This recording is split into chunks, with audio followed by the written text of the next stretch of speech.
People of color are exposed to more air pollution than their white, non-Hispanic counterparts. Researchers at the University of Washington looked at exposure to nitrogen dioxide, one of the main pollutants produced by cars.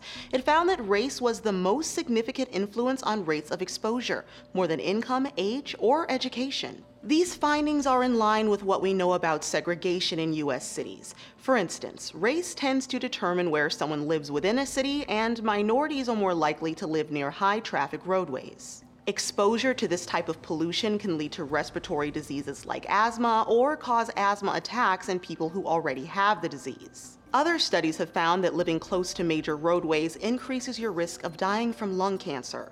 And the new study found 5,000 premature deaths from heart disease could have been prevented in minority groups if they had breathed the lower pollution levels whites tend to experience. The problem extends to schools too.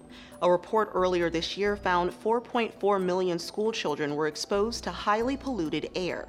The problem was more pronounced in schools with more low-income and minority students. The researchers did notice that from 2000 to 2010, the pollution exposure gap between people of color and whites did decrease, but they think that's a sign of air quality improved overall, not that cities were becoming more integrated.